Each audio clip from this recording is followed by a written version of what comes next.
Hey heroes, welcome back to the channel. I'm your host Nathan Olson. Are you struggling with figuring out with what's working and what's not working on Instagram? Do you wish there was a way that you could understand what your audience is thinking, maybe their opinions on your content, what they like and what they don't like about your overall feed theme?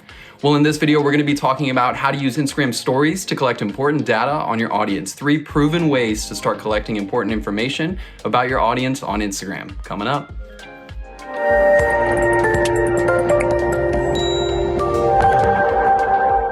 Hey heroes, welcome back. Nowadays, audience analytics is probably one of the most important things for your business online. It's what allows you to make informed decisions about your marketing campaigns, to optimize products to convert better, to even come up with new content ideas and feed themes that are going to be received better by your audience. Without audience data and analytics, you'll never be able to make an informed and optimized decision for your business online. It's going to be extremely hard and a lot of guessing and testing just through your own personal experience if you're not collecting any data and really analyzing it and reviewing it on how it can improve your business. With that said, in today's video, we're going to be talking about 3 proven ways how to use Instagram stories to start collecting important data about your audience on Instagram. So let's jump in. Instagram is arguably one of the biggest social media platforms to date. With so many businesses and brands jumping on the platform and billions of monthly active users, it's important for you to understand how to utilize the platform to help your marketing efforts and to further increase your e-commerce sales. Are you trying to figure out what product to drop next? Maybe how your audience thinks of your overall feed theme, and possibly even the next background in your Instagram post. With Instagram story polls, you can utilize A/B questions to understand what your audience likes and what they dislike. By incorporating your audience into your decision making for your content production and even your marketing efforts and product design, you can really optimize your effectiveness and the conversion rates of everything that you're doing. By utilizing A/B questions, you can figure out what proportion of your audience likes it and what proportion dislikes it. You'll find that for a lot of certain issues, you'll have a heavy majority of your audience swing one way. It'd be in your best interest to listen to them and to optimize your content for something that they enjoy and they like. I personally love Instagram story polls for figuring out what product to drop next on my sneaker reselling page. By utilizing simple Instagram story polls for new sneaker releases and sneaker drops, I can figure out exactly what my audience is looking for and what they're interested in. This gives me an idea of what to bring into my web shop and my marketplace. If you have any marketing or digital marketing experience, then you know that customer education is probably one of the most important factors for impacting conversion rates. A more informed customer makes better purchasing decisions. They understand your benefits. They understand what you're offering. They know so much about your business that it's hard for them to say no because they already know you and connect with you and they have an established relationship. That's going to bring us to number 2, Instagram quizzes. Probably one of my favorite ways for educating people about who I am, what I offer, and even some of the history behind my products. I utilize Instagram quizzes in order to quiz my audience about certain brand education or product education.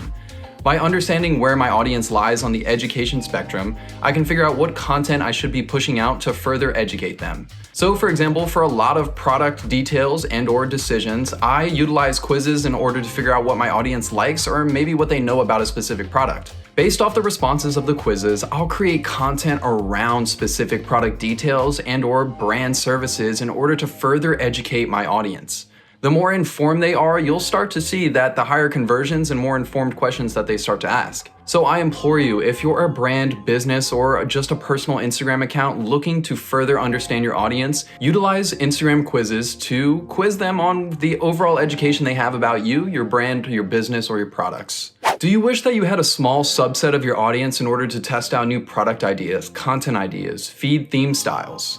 Well, with the Instagram DM group widget, you can establish small groups up to 10 to 15 Instagram users into a single group to utilize them as a focus group and/or a relationship building group. With Instagram DM groups, it's a perfect way for you to test out new ideas, new product designs, and feed theme styles. You can think of these DM groups as focus groups that have been used throughout marketing for the longest time. Before online marketing and a lot of online surveys, focus groups were the bread and butter for understanding what's working in the market and what's not working in the market. By taking a small subset of your audience and testing out these new ideas, you can push it to your bigger audience to figure out if it's working or if it's not working. This allows you to spend as much time as possible and as much energy as possible on testing new ideas and really pushing them to market when they work well in your DM focus groups.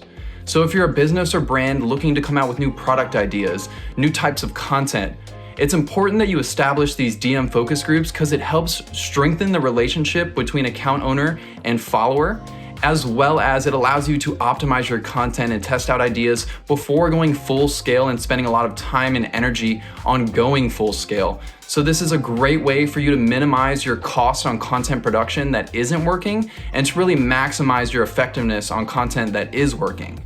All right, heroes, that's all for today's videos. Those are 3 proven ways that I've been utilizing Instagram stories in order to collect important data on my audience. I've been able to utilize all the information to further optimize my content, my product design, and my overall brand character.